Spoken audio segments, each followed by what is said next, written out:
आज की पहली खबर निकल के आ रही है डोनाल्ड ट्रंप की तरफ से। तो डोनाल्ड ट्रंप ने क्रिप्टो स्ट्रैटेजिक रिजर्व का आइडिया दिया है, जिसमें bitcoin, Ethereum, XRP, Solana etcetera बहुत और कुछ क्रिप्टो शामिल होंगे। पर एक्सपर्ट्स बोल रहे हैं कि डिटेल्स ही नहीं दी है, कितने बड़े रिजर्व्स होंगे, कैसे चलेंगे, सब अनक्लियर है। आपको क्या लगता है ये किस तरीके से प्रोसेस होगा? मुझे तो ये बस सिर्फ एक पॉलिटिकल स्टंट लग रहा है। तो अगली खबर निकल के आ रही है सोलाना की तरफ से। तो पिछले 5 महीनों से सोलाना ने डीएक्स ट्रेडिंग में टॉप पोजीशन बनाए रखी है। फेब्रुआरी में $105 बिलियन का वॉल्यूम हिट किया था। पर मीम कॉइन का क्रेज कूल हो रहा है। पम्प डॉट फन की फीस रेवेन्यू 90% से गिर गई है। फिर भी सोलाना ने इथेरियम और बीएससी का $59.02 मिलियन और $16.51 मिलियन से ज़्यादा का ऐप रेवेन्यू कमाया है। तो अगली खबर निकल के आ रही है तेतर की तरफ से।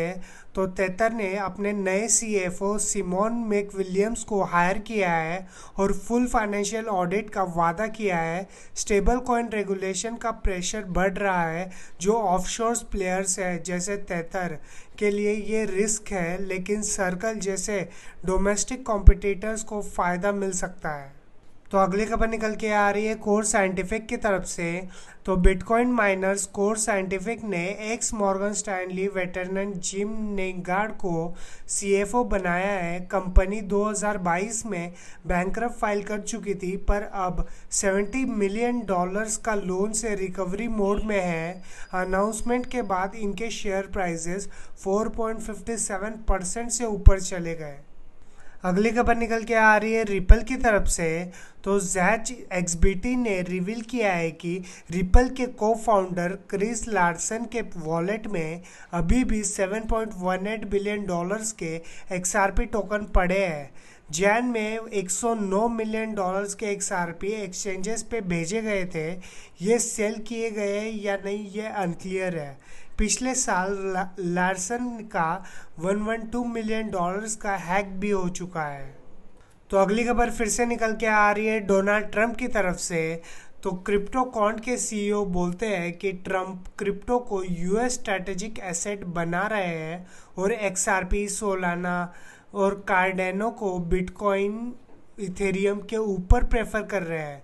इसके बाद बिटकॉइन 8%, इथेरियम 11% और एडीए 75% से ऊपर गए और $300 बिलियन का मार्केट पंप हो गया।